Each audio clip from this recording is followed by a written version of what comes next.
confusion. Why am I still babbling on? I don't know. Because you just know that Stephen Fry is so much more brilliant than yourself. But it's okay. It's okay.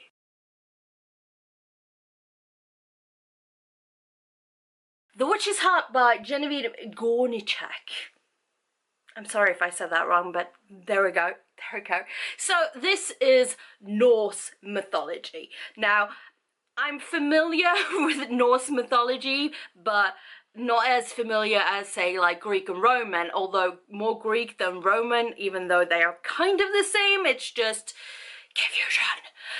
Anyway, familiar is the term. Like, I know some stories, like the general sense of it, like Odin is the All-Father, the god of the gods, and Thor and Loki. I feel like I'm probably more familiar with the Norse mythology aspect of the MCU, the Marvel universe.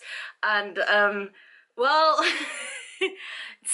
it's a thing. It's a thing. Anyway. So I was trying to think, and I wanted to say that this was probably the only Norse mythology book I've read. However, I have read the Magnus Chase series by Rick Riordan, and although that is more like loosely inspired and taking characters from Norse mythology, I can't say it. It's very much part of the Percy Jackson universe, and well, it's modern times, more or less. Whereas this is very much the story of, in the time it's set, whenever that is, God times. So, this one follows Angerboda. I don't think I said that correctly, but anyway, she is the, well, one of the wives of Loki. So there's Angerboda and Sigyn. And Angerboda is like, she lives in the Iron Witch forest, like way outside of Asgard and stuff, whereas Sigyn lives in Asgard. Yes. Anyway, so we start this story. Basically, she's burning at the stake. She's in Asgard, getting burned thrice over, and, you know, coming back to life, because that's the kind of witch she is. Yes. She flees, and soon thereafter, Loki comes over and like, here, I was going to eat this heart, but I thought I might just give it back to you instead. So she gets her heart back, because her heart was still, you know, staked, burning, cooked stuff. Yeah, so she's very much like just surviving on the outskirts of all the worlds, really, because there's not really anyone around. She does make friends eventually, and things happen. And later on, she marries Loki and has the children. Now, the children in this scenario are the monster children. So Angerboda and Loki are the parents of Fenrir the wolf and the big snake, the giant snake, I don't know, but yeah, and also Hel, who then becomes like Queen of Hell. Yeah, Hell with one E-L and not two, but still becomes the Queen of the Dead in Hell. Yeah.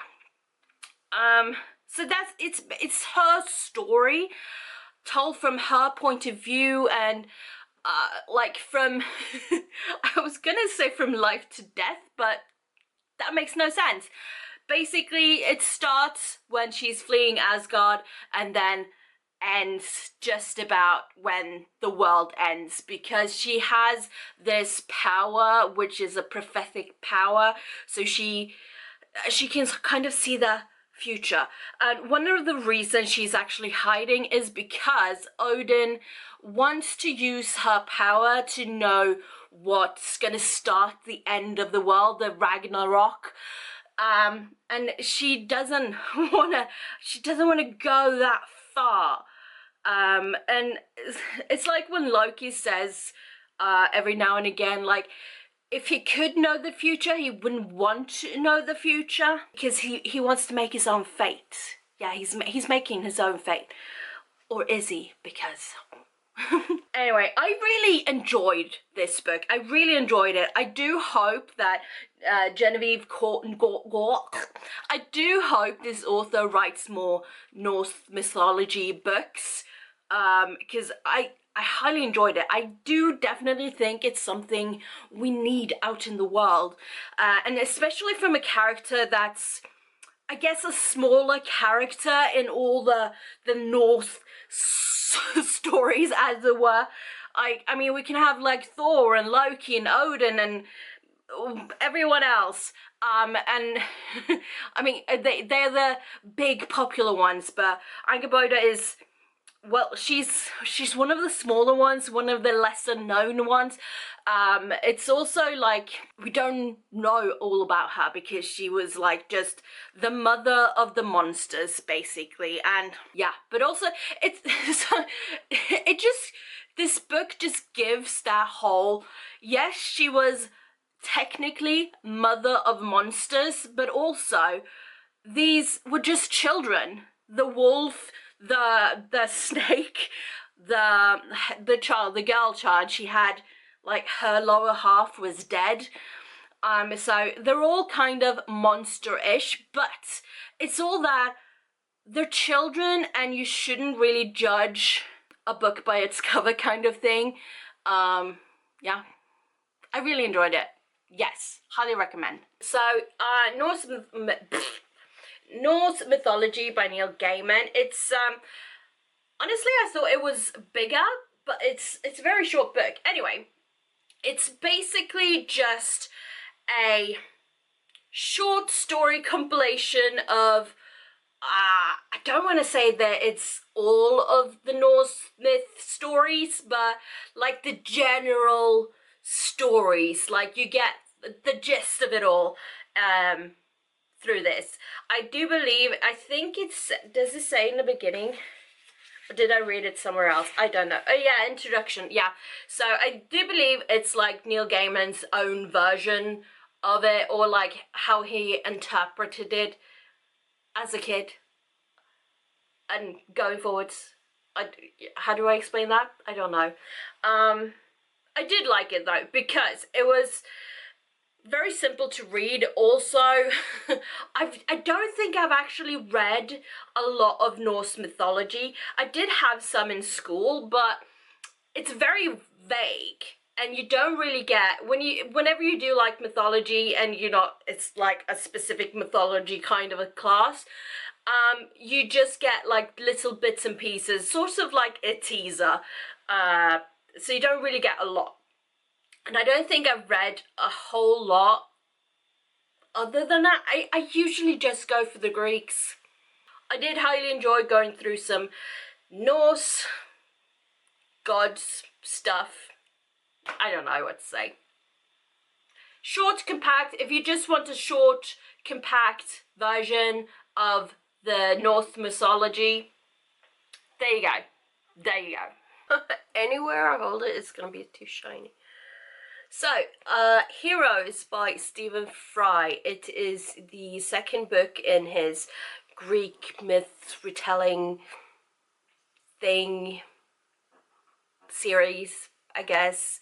The first one being Mythos, which I did not pronounce very well. Mythos? Mythos. That seems more correct. Anyway, yeah, I read that a while back, and I'm not gonna lie, it did take me a little bit to get through this because I kept putting it down after each like section, because it's divided up by heroes and then their quests and trials and whatnot.